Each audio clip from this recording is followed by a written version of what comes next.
Hello, hello everyone. Hello. Hello. Welcome to another video. This time it's going to be the panel on Blizzcon. What's next for Overwatch? Blizzcon has passed, but there are a couple of panels that I have missed because I was watching other panels. So this is going to be made in after the news have come. So anyway, let me activate this and let's hit play and let's see what do they have. To the Overwatch What's Next panel. Okay, let's see what do we have in mind. Hello. Hey guys. Oh. That music. All right. Hello, Blizzcon. What's up? How's everyone doing? All right, everyone, check out opening ceremony. Saw all of the new stuff we're gonna be talking about today. Obviously, we have new hero, Moira. Yeah. We've got a new map, Blizzard World. That'll be fun to talk Awesome about. map. And you know, maybe a couple surprises. Ooh. So I thought we got a lot of stuff to talk about. So we'll start off, get right into it. I am Michael Chu. I am the lead writer on Overwatch.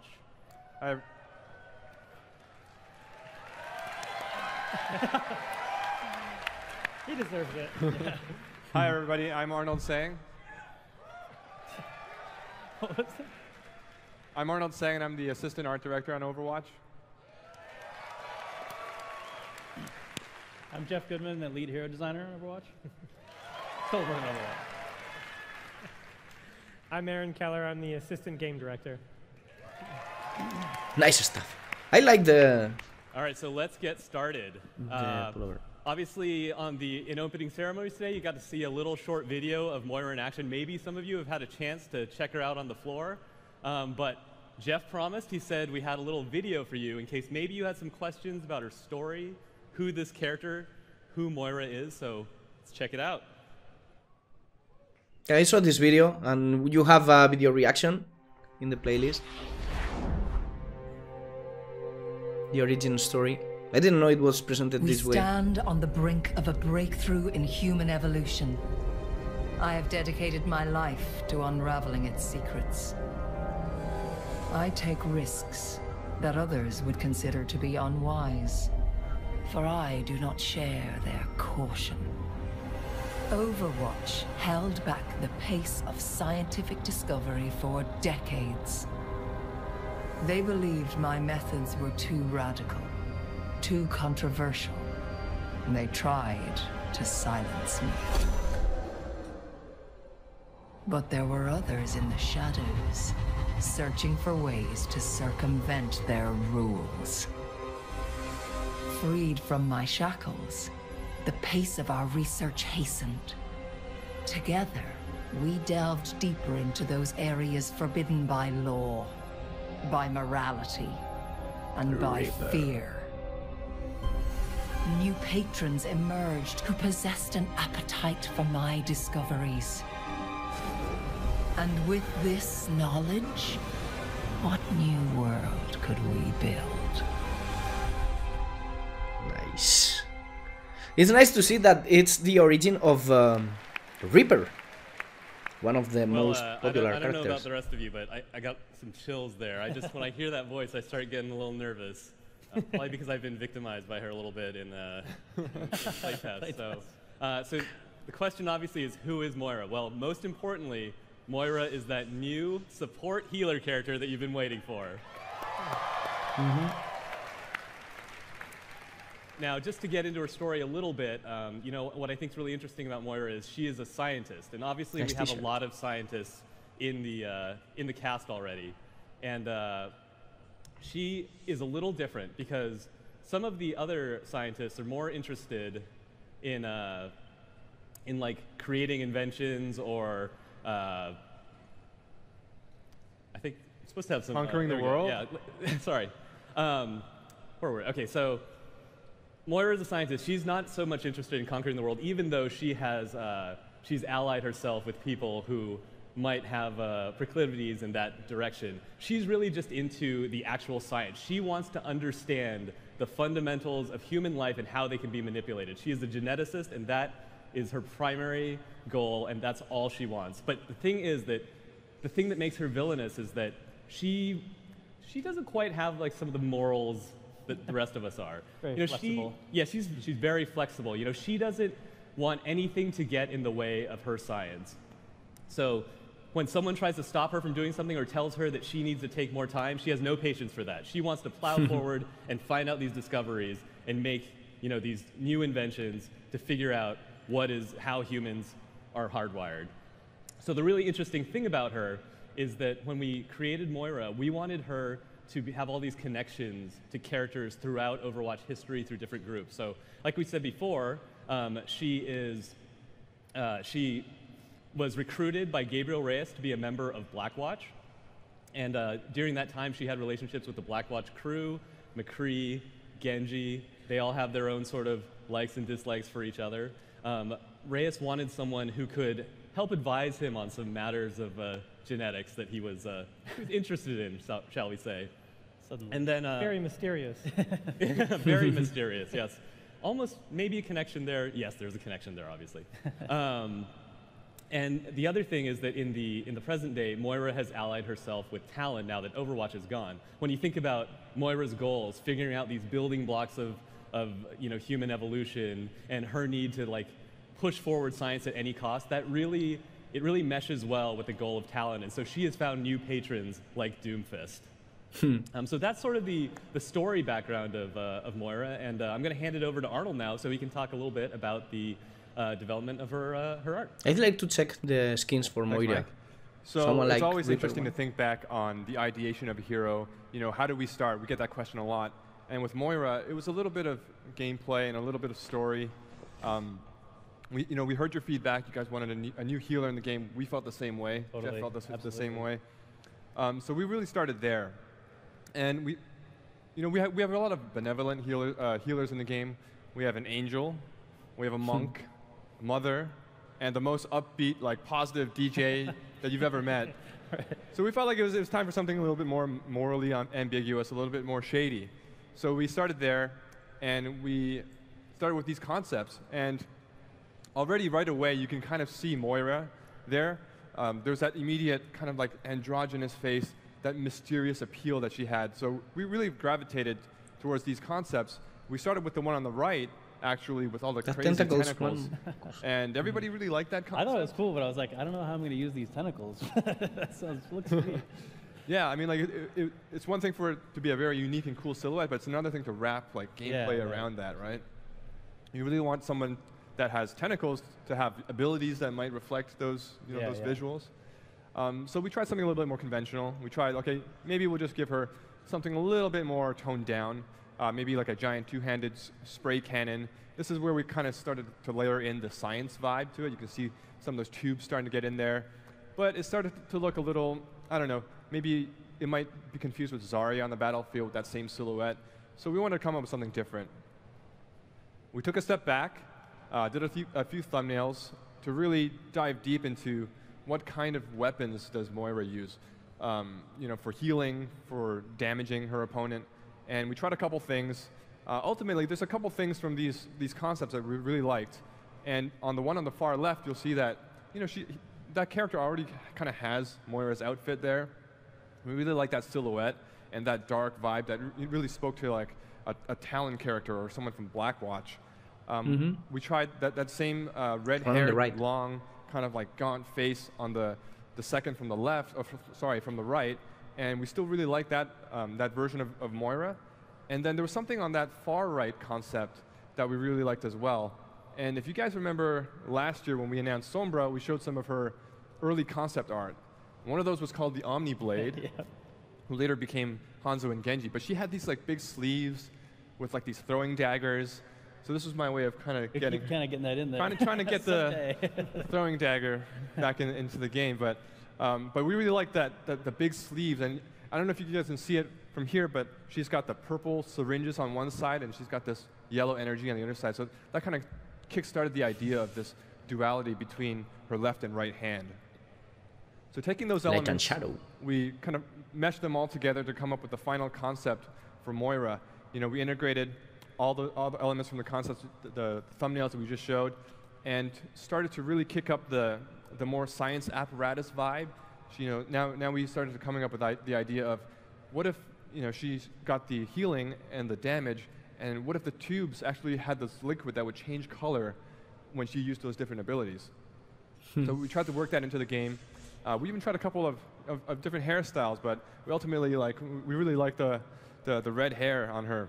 The tubes are actually a great touch because, you know, our gameplay is draining people of their energy and feeding it sort of as healing to your allies, and you can actually see when that happens, the tubes actually change colors, like it's actually directly converting the energy over to healing. It's an awesome touch.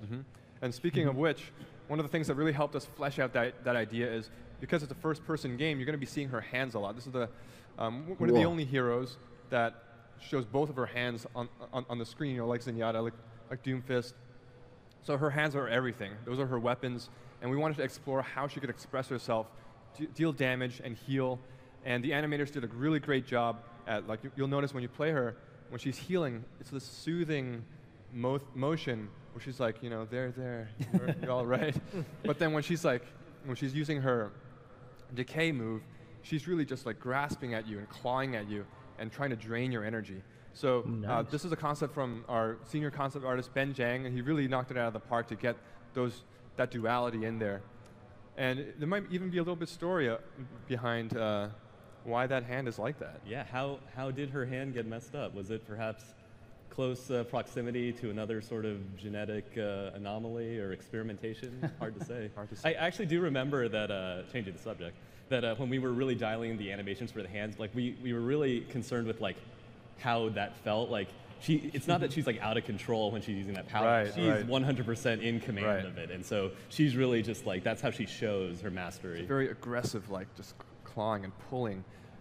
Really like the idea of this like leech hero. Yeah. She was, you know, that life-sucking kind of vibe for her. Do we have any? Another thing we like to video? do on the concept side is figure out some movement studies, we like to call them. These are sketches we like to do for figuring out both abilities, the VFX, the poses for animation. These are some early sketches for her ultimate ability, Coalescence.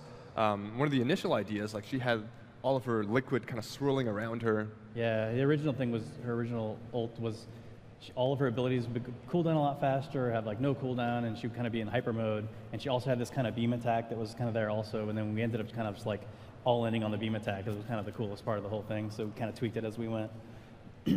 Yeah, so those are some of the concepts behind Moira, but it wouldn't really be a new hero announcement if we didn't show some awesome skins. That's right. Let's check these skins. Oh. So this is the first one for Moira. This one's called Oasis. She actually has a kind of a connection with Oasis, doesn't she? Yeah, so currently, in addition to her duties as a scientist for Talon, Moira was also invited by the ministers of Oasis to become their minister of genetics. And so she's basically leading up their genetic research at the city, and this is, I guess, what she'd wear when she's over there. Yeah. This one's also done by our concept artist, Ben Zhang, and he did the concept for the Oasis Symmetra as well, and we really love those visuals, and we couldn't wait to use it on another hero, and Moira seemed like the perfect fit. Look the And DNA. the next one, my the personal tubes. favorite. So good. So good. Yeah. David Bowie. This one we're calling Glam, and it's a tribute to glam rock from the 70s, you know, where they wear these outrageous outfits, crazy makeup, you know, super psychedelic colors, and the hairstyles were just out of control. I love the lava lamp tubes. It's a nice touch. Yeah, yeah. Instead of It like looks like the David science slicker, she's got the lava lamp kind of effect on there. So this one's one of my favorites. But I'm sure you guys want to know more about her gameplay and how she works. So without further ado, I'm going to hand it off to Jeff. All right. All right. So, thanks, guys. So, as we said, like, we were hearing you guys' feedback, and we were definitely feeling the same thing. Like, we just need more healers in the game. So we started sort of thinking, well, what have we done? What would be really cool? What would work with other heroes? What was just a cool, fresh idea? So she actually, on paper, originally really started as actually having a ton of health and trying to like leech health off of people, and then you should feed her own health to people. Ended up being sort of a balancing nightmare, because it's like, what if I don't heal people and I just leech forever and you can't ever kill me? It's like, all right, that's a problem. So actually the way she ends up kind of working is in the same vein. She's got sort of the same feel to it, but it doesn't quite have that same design to it. But I'll walk you through all the abilities so you can see how she kind of works together. So her weapon's called Biotic Grasp. There's a primary fire and a secondary fire to it. The primary fire we call Regeneration. It's this kind of just spray. It's kind of visually a little bit like Maze Blaster, but it actually pierces all your allies. So you can actually heal multiple allies at the same time in kind of a big cone in front of you. It actually has a ton of throughput. You can heal a lot with this thing. But the only reason it's not overpowered, hopefully, is there's a meter controlling it. And as you can see kind of in this video on the right side, as you're using it, it kind of drains slowly. And it kind of regenerates pretty slowly by itself over time. But if you actually are trying to heal more, which hopefully you are, you can't really wait for that. So then her second part of this comes into play, which is the alternate fire, which is called Decay. This is kind of her damaging hand. And this is where she's actually draining the enemies. It does actually still leech some health to her, so she's actually healing off of it. It's not a ton, but it's enough to sort of top yourself off and everything. That's great. But the biggest important thing is it fills up that meter really fast. So you're healing people, but you also need to take time whenever you can to try to leech energy off your enemies so you can feed it to your allies. It's very, she's a very evil way to heal. It's kind of very sinister. She doesn't care. It's worth it. Her first ability we call Fade. This ability is, she basically disappears completely. It's complete invisibility, kind of like Sombra, but it's instant. There's no delay or anything. And then she reappears. It's less than a second. It's super fast, but you also get an intense movement speed boost. So you can hit it and then like go around a corner really quick, and to the enemy, you're just completely gone. You don't even know where you went. You can see you don't even go like super far, but you know, if a Winston's jumping on you, you can just go, whoop, I'm back here now, and you know, keep healing, keep doing damage. It's great. You notice it has some similarities to Reaper's Wraith form, which is funny how that works out. You know, we obviously, there's a close relationship between Moira and Reyes/Reaper, and I think one of the fun things we were able to do is to sort of hint at some of those things in her ability. It's like she's helping Reaper out, and it's like, you know, I think I can make this better. I have an idea. Professional relationship. Yeah.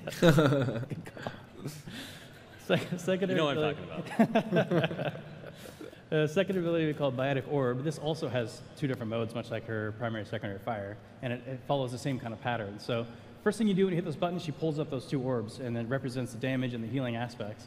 If you use the primary fire, you throw off the Orb of Regeneration, and that's sort of the yellow orb you see here. And these orbs can bounce around. They have like infinite bounces. They can bounce all over like a small area or off ceilings, stuff like that. And if they ever get near allies, it will slow down and start healing them automatically. It has only so much it can heal. It has like a contained amount of healing in it, and it shrinks over time as it feeds it to everybody. But it's a great way to AoE heal. It's also really good at like longer range, because her range isn't super long, generally on her cone heal. So you can throw it like at a Pharah's really far away and try to get the save on her while you get close, you know, and be able to heal her with your primary fire. Or you could choose the alternate fire in this if you want to. They both share the same cooldown, so you have to pick which one you want. And the alternate fire is called Decay. It works basically exactly the same, it's just inverted. So you do damage to enemies. So it can also bounce around. This can be incredibly deadly in a small area where it's bouncing around a lot, especially because you can move and act freely while it's happening. So you can throw the orb into an area, chase somebody down, and start by grasping them, taking their, you know, damaging that way, and you know, they're just taking a ton of damage all of a sudden. Kind of have to get out of there during that. But yeah, I like to throw it into rooms and make my team run in there. Yeah, yeah. That's always the Get out of here. Be like Genji, get. Go. Fetch. Great. Now her ultimate ability is Coalescence. Now this is sort of the ultimate, like, she's got this whole dichotomy thing going on. She's always got to choose if she's healing or doing damage. Her ultimate is just like, nope, I get to do everything all at the same time, and it's super long range, a really fat beam. She's kind of feeding both hands together and creating this beam that it heals allies that it's hitting and damages enemies that it's hitting. So you just want to hit everybody with it. In fact, in some maps we're playing, we get in this fight in these little corridors, and she's just like, I win. I don't care what's happening. Everything good is happening for me right now. Is that the OPAF? The animation is awesome. Yeah, pretty much. We'll change the name for release. Yeah, that's her last name. So there's also some other amazing properties to it. Since it pierces everything, it also includes barriers. So it pierces Reinhardt shields, Winston shields. So yeah, so it's hard to heal sometimes through those things, and you're just like, nope, I'm going to go through, and then, you know, Reinhardt's back there trying to protect his team. He's like, well, we can't really sit here anymore. I guess we have to move or something. And of course, if your team jumps in right afterwards, now they're getting healed by it also. So it's just this amazing sort of engage tool. Also, you can pick off those pesky Pharaohs sometimes if you get them, if you wing them. So it damages cross barriers. Also. So that's kind of a breakdown of how all the abilities work individually. But we actually have a video to show you what it looks like when it's all put together. Okay. We are bedeviled by the mysteries of creation. I saw this video. Science can reveal the truths that lie behind these many questions. What we learn can unlock the true potential of humanity.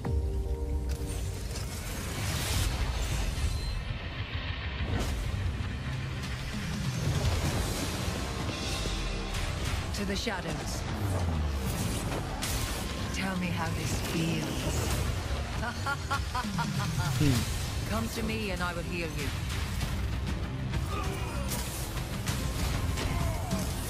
I will unmake you. Simple geometry. Lights out. Surrender to my will.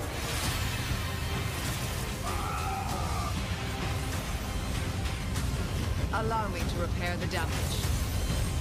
I feel unstoppable. My will made real. Oh my god. It will be very OP. Might have been some. The Blizzard World! Right, Blizzard World, let's see so details that was of Blizzard World. Moira, Overwatch's new support hero. And, you know, definitely go try her out now. Send us your feedback, even if it's just to tell us that, yes, she is OPAF.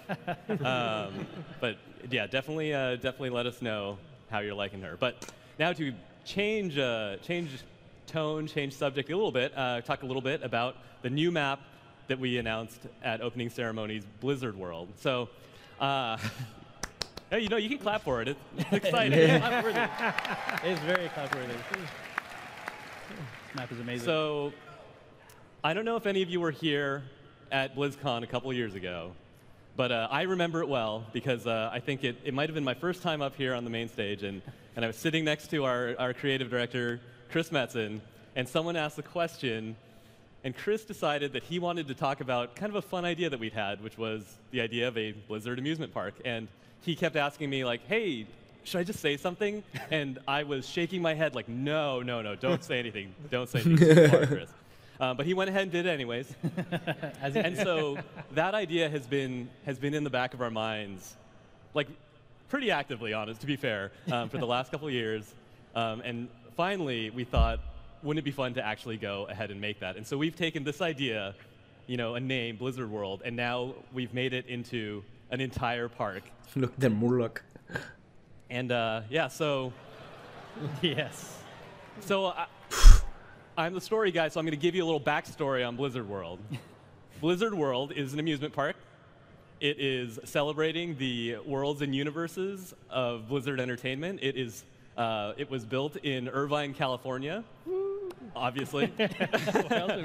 And one important note from a story standpoint is that there is no Overwatch part of the park. So in the world of Overwatch, Blizzard Entertainment exists. It did not create the video game Overwatch or license a game from Overwatch. So there's no Overwatch in the park. This is celebrating the rest of Blizzard. But I'm going to hand it over now to, oh, actually, no, sorry. We're going to play that video again because, mainly just because we love it. And just let you see a little bit of the park again. Where you took your first steps I love it. Azeroth. Where you confronted the Lord of Terror himself. You have a video reaction for this also. Your first Zergling rush. Sometimes, epic memories can only be made in an epic world.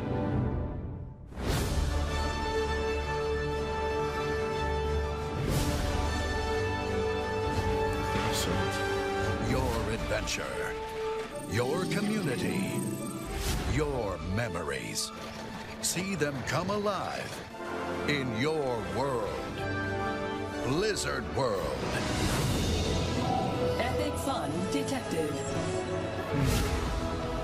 Well met. Stay a while and listen to the fireworks. Come and visit Blizzard World. New adventures are waiting for you. I can't wait to get on some rides. For the Horde! Really nice. That would be great. I'm so excited to take you guys through Blizzard World. The whole team, all of Blizzard, is so excited about this map, and we thought that BlizzCon would be the ultimate place to show it to you guys. Of course. So Blizzard World is Overwatch's newest hybrid map. It is going to take players on an epic journey through the lands of Warcraft, StarCraft, and Diablo. And Hearthstone. Like our other hybrid maps, Well, the Hearthstone is match Warcraft. starts as a fight over the first control point. The defenders start in the Heroes of the Storm arcade, while the attackers will spawn in the Hearthstone Tavern. From here, the attackers can choose to attack the first point through the gates of Stormwind, or they can bypass the choke entirely by going through the Lost and Found Vikings. There's so many places to see and explore. There's flanking routes all throughout the first area, like the Fargo Deep Mine, Flight to Duskwood, or if you want, you can just stop off for a burger and some death wings at Snacksaramus. What a great name, Snapchat. It's a good name, right? Mailbox. You should make something out of that. The design of the first choke is more of a mini arena. There's multiple routes for both the attackers and the defenders to get here and also to access the high ground. As the attackers enter the area, they'll find an abundance of cover and several health packs in order for them to gain a foothold. And inevitably, the fighting sort of turns into this big rumble around the statue here. And ultimately, if the attackers are successful, the defenders kind of have to fall back towards the point further into the area. Now, when the attackers take the first point, they'll capture the payload and push it out of the Warcraft area and into the StarCraft area, past the siege tank, and around the pylon terrace. Now, this area is a really large circular arena. There's an abundance of high ground, and there's direct access to it for both the attackers and the defenders. The defenders can set up around the pylon above the cafe, and when they need to, they can drop off and directly contest the payload there. The attackers, if they want to, they can try to take the high ground and contest it against the defenders by taking a path up by the siege tank, or they can try to bypass it and sneak around through the Ghost Academy or through the Nexus experience. There's also all sorts of flanking routes in here. There's a lot of interior opportunities either to attack the defenders or try to set up.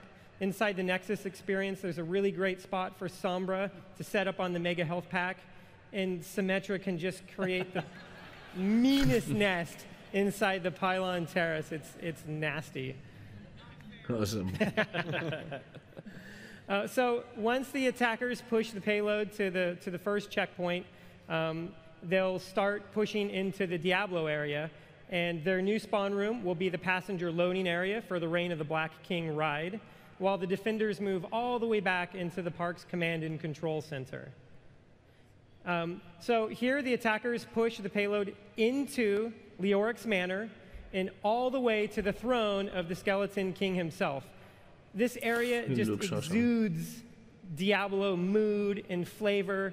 All the lighting in here reminds you of Leoric's Manor. We have all sorts of props like the chandeliers and the shrines and the weapon racks that you can find in Diablo. You can break the barrels.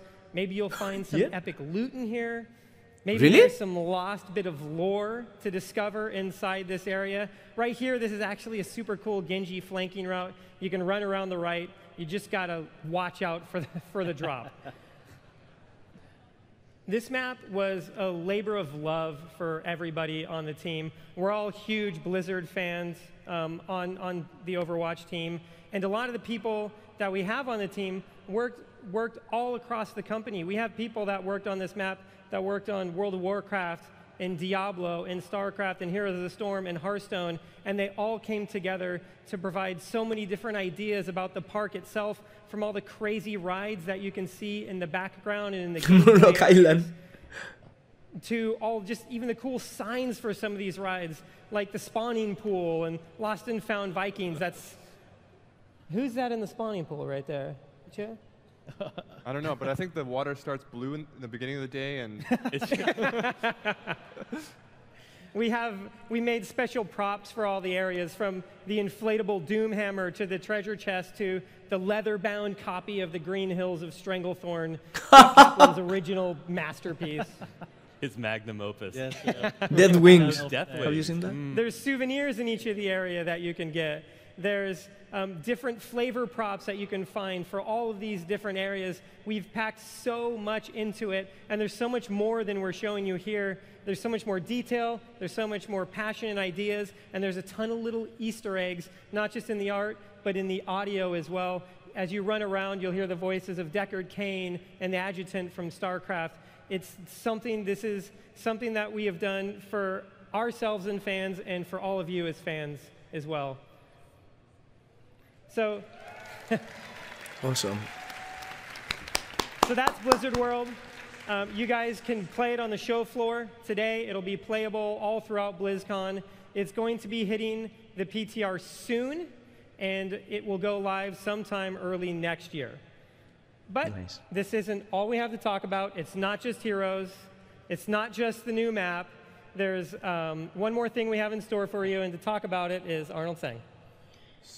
So one of the things about Blizzard World is, for a character artist like myself, seeing everybody working on, awesome Blizzard stuff in Overwatch was super exciting. And the character artists, we want to work on this stuff too. So it wouldn't be a tribute to Blizzard and all its universes without some Blizzard-themed skins. Yeah, I've seen this as well. This is something we wanted to do since the beginning of Overwatch when we thought about doing skins. Who's ready to see some skins? I am! All right, let's roll the video. But I haven't seen them in motion. Updates installed. Take a look at that. Awesome. Oh, you must really like me. It was the opposite on Heroes of the Storm, so... What did you expect? You're impressed. That's natural.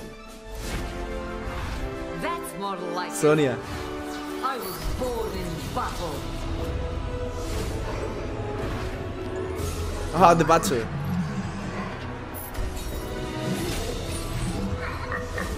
Live with honor. Die with glory. The Crusaders are Nice, I want that skin. defenders of Germany. We're on our way. What's for me? Ooh, this is a good one. The original one. It looks pretty nice, right? Awesome. The Nova Widowmaker, it's kind of obvious because, as I said, it's the opposite. So these are probably like my favorite skins that we've done so far. There's so many, just like Aaron was talking about with Easter eggs in the Blizzard World map. We got a lot of tiny tidbits we love just putting into these skins as well. Like if you notice in the video, Zarya's Graviton core is actually the rage meter for barbarians, and she's even got a little ruby slotted into her weapon. For all you D3 fans out there, I think Roadhog, for his take a breather, he's got like a potion from Diablo. Awesome. And you guys also notice like some non-Blizzard World skins. We have Crusader Reinhardt. Anybody see that Reinhardt cinematic this morning? Oh, I saw it and it's amazing. It's so awesome, man. We heard you guys' feedback. We definitely want to have you guys celebrate these awesome animated shorts with us. So we have Reinhardt the Crusader and also Eco Point May. And it turns out Reinhardt's hair was amazing. Well, it was amazing. It was amazing. So you guys are probably wondering, how are we going to get these awesome skins? Well, we heard your feedback about wanting more items in the base loot box, and I'm super happy to announce that as early next year, all the skins we showed and more are going to be available in the base loot box of Overwatch.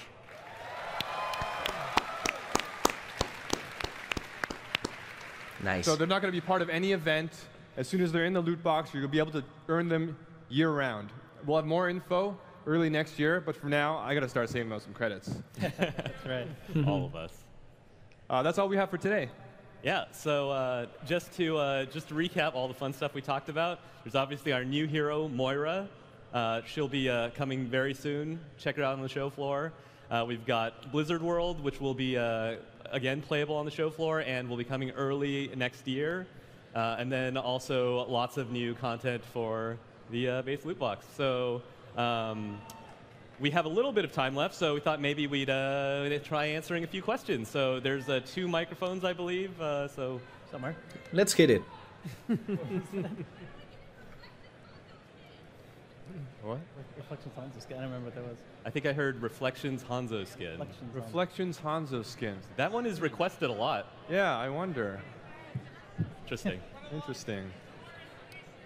All right, I think, okay, let's, it's hard to see the microphone, but I hear there's one over there, so let's take a question from over there. No, not over there. Okay. They're lining up. Over on that side.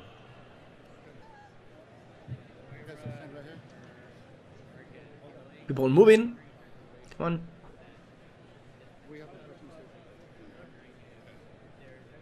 It must be really nice Oh my to God, be that in one of costume those is amazing.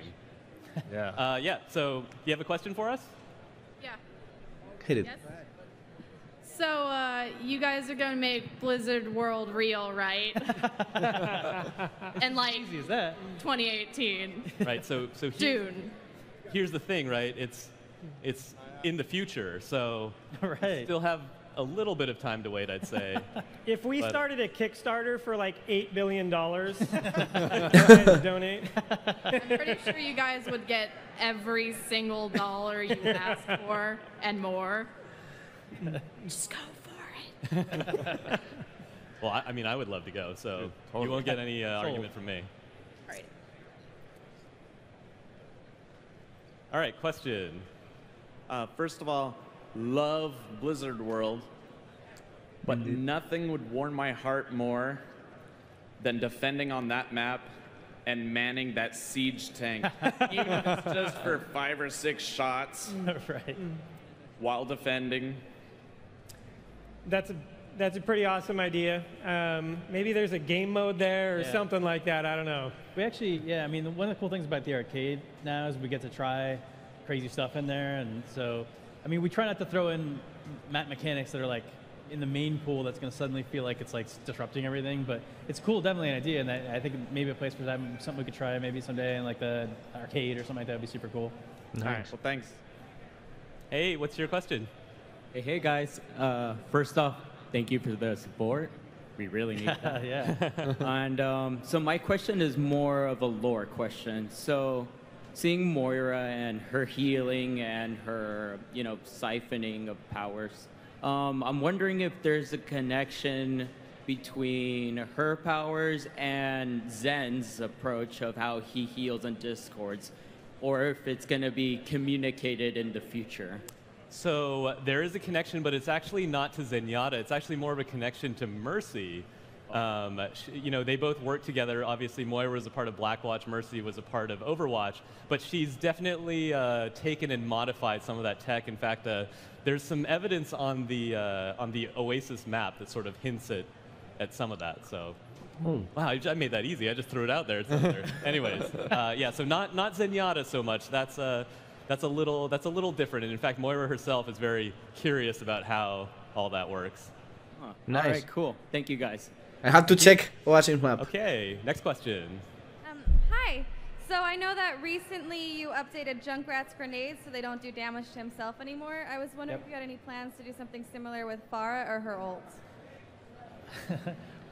Maybe. I think it's not necessarily like a larger gameplay change across the board that we want to affect everybody. I think it was actually Junkrat himself was sort of in a state where like some of his stuff already worked that way. Like his concussive bomb already didn't hurt him. So we got into a place with him where it was like he was stuck at a very specific range where he like wasn't super good at long range, and when he got too close, he was killing himself. So from like a pure gameplay standpoint, we kind of had to like either let him shoot really far, which is really weird with a grenade launcher, or just kind of like make him not hurt himself as part of his general kit.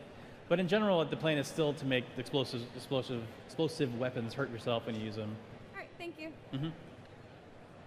Okay. Right, next question over here. Hi, it's one of like a smart-ass question or whatever. I tend to think I'm like pretty clever. I mean, I'm not like, I'm watching like the Reinhardt cinematic or whatever, and like, I noticed they used to add some additions like the sword and the double guns. It's like, is next year's lore event gonna be an Eichenwald for a PvE event?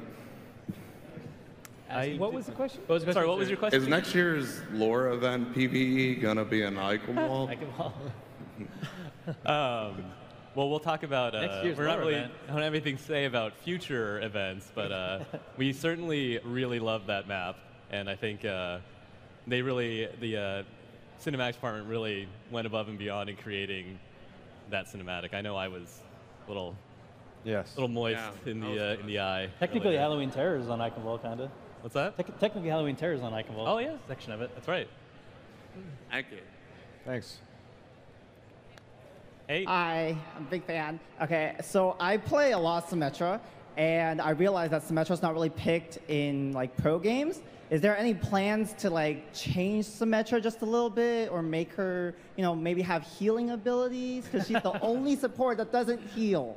Just want to point that out. I don't know how likely it is that she'll end up with healing abilities. I think I've heard definitely a lot of people comment that they feel like she should be in the defensive category because she doesn't heal, even though the support category is technically kind of like not necessarily healers, although at this point it kind of is.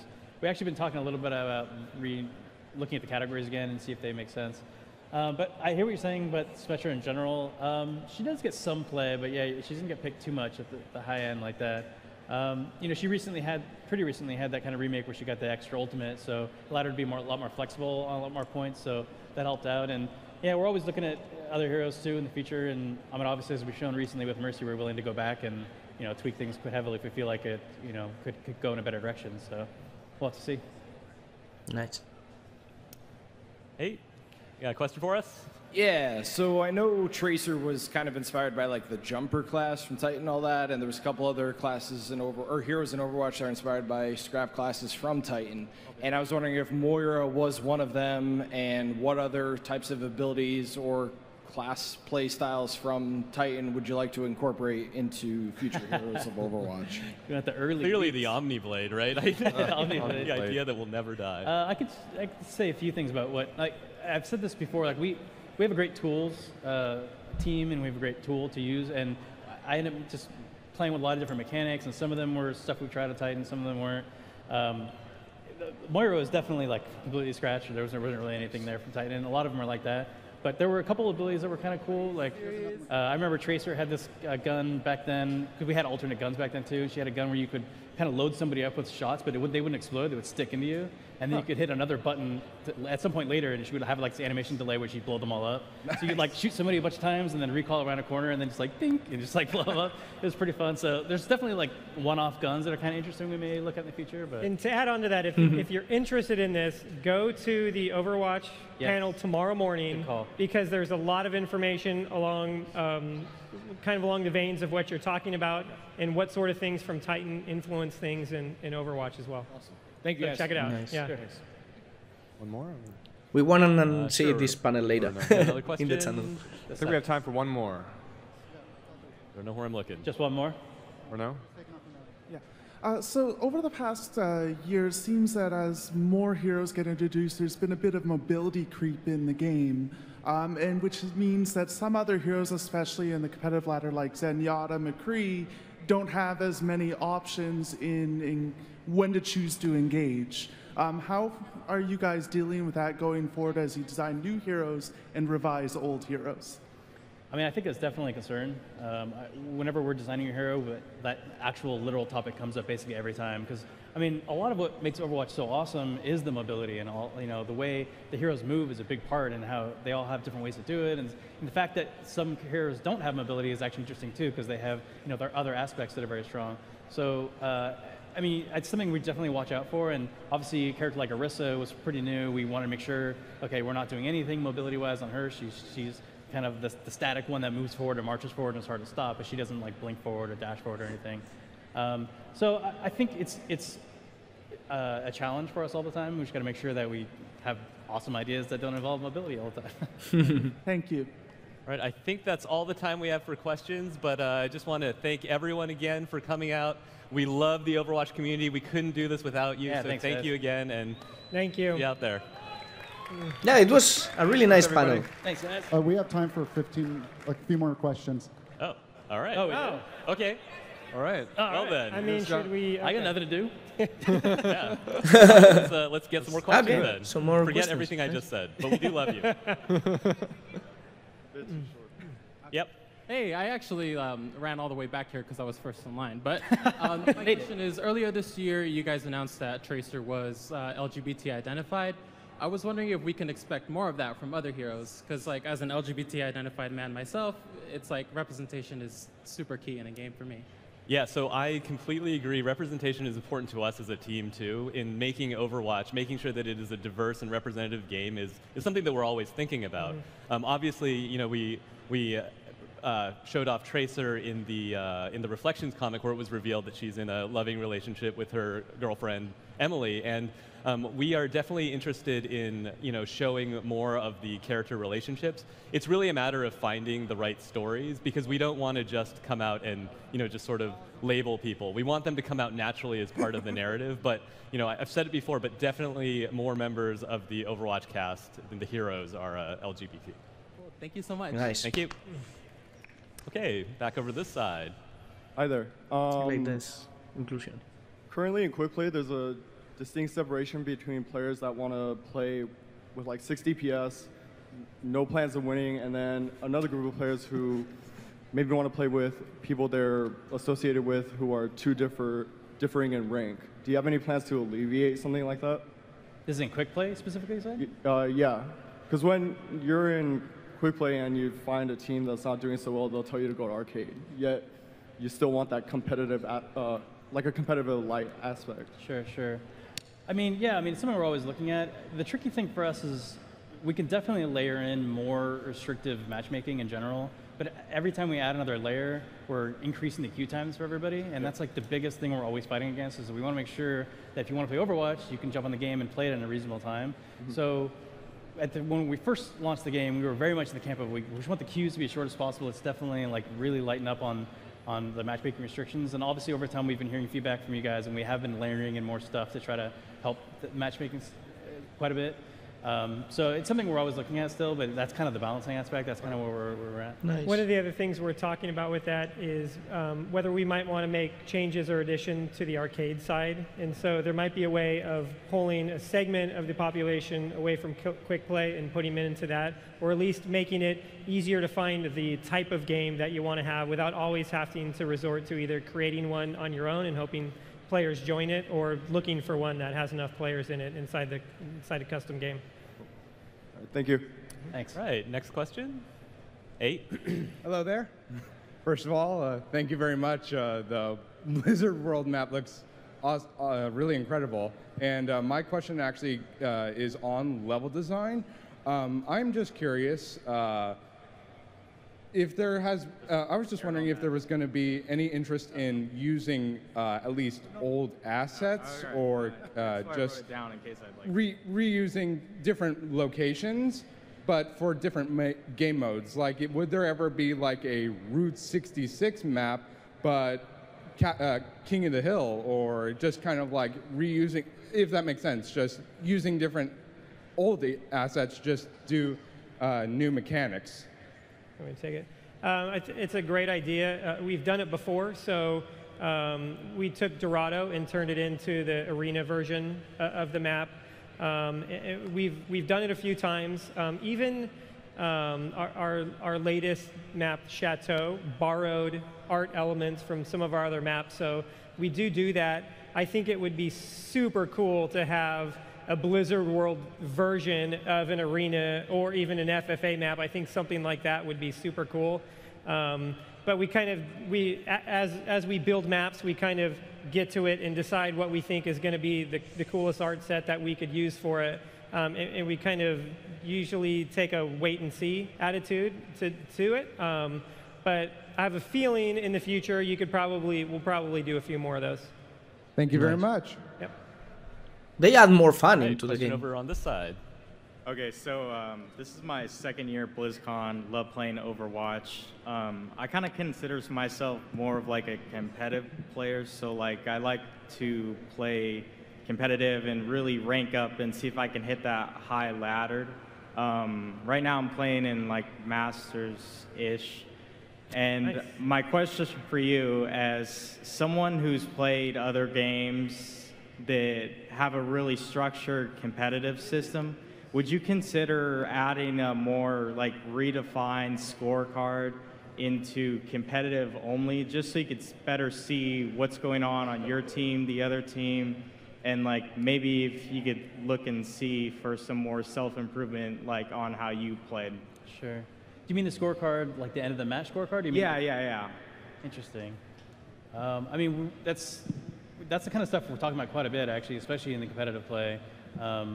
You know, there are other third-party sort of applications and websites and stuff that are doing a lot of interesting things, tracking stats for people and stuff, and I think we think those are super interesting. We kind of follow those too, and they're doing a lot of really cool stuff. We don't really have anything to announce or anything right now, but I think that's definitely something we're interested in. Definitely, yeah. Yeah. And I play in Masters too, like Masters-ish to gold. Masters-ish. All right, next question over here. Hello. Oh, sorry. Hey. Hi. Thanks for having me. And I've been really trying to think of how to say this question. First of all, love the game. Go Overwatch. Thank you. But when I see the game, I see so much lore potential, but there's not a lot of lore for us to really enjoy. We only get like Junker Signs Revenge, not even lore. And the Omnic Crisis, single-player campaign. So, real question, more lore, single-player content, kind of two, sorry. Yeah, so I totally hear what you're saying. We have a number of things that are in development right now on the story side that hopefully will get into some more of the hero stories and just show off more of the universe. So it's something that we're continuously working on and something that we're hoping that we can ramp up and have more frequent and more in-depth bits of story. So yeah, definitely stay tuned. Cool. Thank you. We want a campaign for Overwatch. Come on, we want a campaign. Hi, big fan of everything you guys do. So Overwatch is a team-based game, obviously. So you win or lose a match based on how well you work with those other 5 people that you're queued up with at random, mostly. So my question is, why is there such a lack of a social aspect to Overwatch? I mean, general chat is just spam or memes, and there's no real way to meet people outside of third-party like Discords or Reddit or whatever. So are there any plans in the future to maybe add some kind of like a general lobby you can join while queuing or anything to really put you together with other players? So we talk about things like this internally, and there's a lot of different ways you could kind of design something like this, and especially for the competitive scene, we've internally had discussions about, do we need some sort of looking for group system or something like that, and there's a lot of challenges with designing a system like that, but we know that there's a desire in the community to start either looking for players based off of the role they're going to play, or sometimes there's frustration about the type of group that you get put into through matchmaking. And it's the type of thing that we're talking about. We really don't have any details to discuss on it, but and I'm not sure if we'd ever build a lobby experience that you're going to go into, actually load into as a player or anything like that. But it's something that we're talking about internally.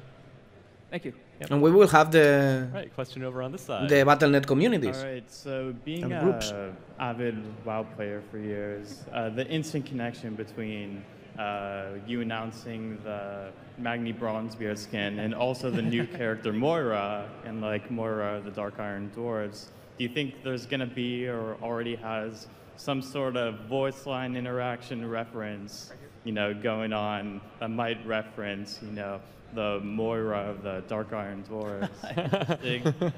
That's an interesting idea. I hadn't even thought of that, actually. Yeah, I hadn't thought about that, but that's interesting. Yeah, maybe we could do something like that. I think it's one thing that's really fun about Moira is that she sort of has that like warlocky mage feeling about her. I think we definitely went in that direction with her because there's a little bit of that fantastical inspiration for her. Yeah, for both her and I would say Symmetra, we definitely tried to kind of merge that wizard kind of mage vibe and bring that into Overwatch. Just need Roadhog to get that Voidwalker skin, and she could get the Warlock skin, and they can cruise around together. Right, thank you. It would be awesome. Hello. Hey. I just had a question when it came to like character design. When you put an androgynous character like Moira into the game, what's going through your head when it comes to adding diversity to the roster, like when it comes to body type like Mei or Zarya, or when it comes to gender like Moira? Like, what are you guys thinking when you add someone like that to the roster? Well, the first thing, obviously, that is Overwatch is about diversity, and we want to have a lot of variety of heroes. And we look at all the types that we've explored so far, and we definitely want to constantly be reaching out and trying to represent all of our different players. So one thing is just like, what's something new and something exciting that would reach more players out there that would represent you guys as much as possible. So that's definitely on our minds, and definitely we just want to make all different types of heroes that look cool and feel awesome. Yeah. Thank you. Okay, this is our last question. Okay, this is the last question. For realsy. Hi, my question is about Talon, actually. We've seen a lot of different Talon stories. We've seen Doomfist Masquerade, which was a James Bond sort of story. Alive is about an assassin. Now we have Moira, who's completely different, and I'm wondering about the challenge of writing this very broad faction or creating these very unique characters all under the same banner, and how you sort of align them while still making them have their unique niches. Well, I think one of the really interesting things about Talon is that it was really intended to be this larger group of, I was going to say heroes, but of people with different aims. And the idea is that all these different people with the different ideas of what they want have sort of been brought together in the current modern day. Doomfist is clearly the one who's sort of imposing the idea, like Talon has this ideal, right? Let's make mankind stronger through conflict. And Doomfist is sort of righting the ship, and he's gathering people around him who he trusts, people he believes in. And so I really think that the fun part of Talon is just like when you look at Overwatch, and it's like, Overwatch is soldiers, scientists, adventurers, and oddities, and I don't think that Talon can't also have that kind of real diverse feeling in the different characters who are part of it. So it's a challenge, but I think it's fun because you can already sort of see how these characters play together and their relationships. And I think adding a character like Moira into the group with snarky Sombra and and Widowmaker and everything will be fun. And so we can't wait to tell some more stories about that group and see where they're going. I love the story of Overwatch. I love it. All right, I think that is actually the last question. So again, thank you all for coming. We love the Overwatch community. We couldn't do this without you. Thank you, Please guys. go play Thanks, Overwatch, try out the new things, and let us know what you think. Thanks, everybody. Okay, awesome. I love it. I think they have done great stuff with Overwatch. The game is awesome. I wish I had more time to play with it, but well, time is limited when you have work to do, to attend, and things like that. But it's still awesome, and I love more Overwatch than other kind of game similar to this. You have Paladins, for example, that it's a cheap copy of Overwatch, and it's free. That's why it's a cheap copy, right? Anyway, the main difference for me, for this kind of games with the competence, is mainly the story, the backstory behind every single hero, how deep they are, the heroes, the stories of the heroes, the connection between the heroes. And I really miss a campaign mode. I'd love to have every single hero with a bit of the story, like for example Reinhardt doing that, similar to the short animated short we saw in BlizzCon in Ancient World, or however it's pronounced the map. I'd love to see this kind of stories merging. I don't know, maybe they could do something like, for example, in Injustice, right? That the story goes through the combats. It's 1v1. I don't know, but I really would love to see a campaign mode for Overwatch. The problem is that there are so many stories, so many heroes, that it could be hard to focus on one with so many different favorite heroes for the people. Anyway, stay tuned, because I'm going to do the archives panel. I'm going to bring it here also as well, and I hope to see you there. For now, I leave you with the final screen. Thanks a lot for watching. I hope you enjoyed it. I hope that I didn't annoy you so much with the comments, because with other panels I have had comments saying that I should shut up. But well, you have the video without my comments in the virtual ticket, so go purchase it and watch it. Anyway, thanks again for watching, and see you, of course, if you want, in the next video. Bye bye.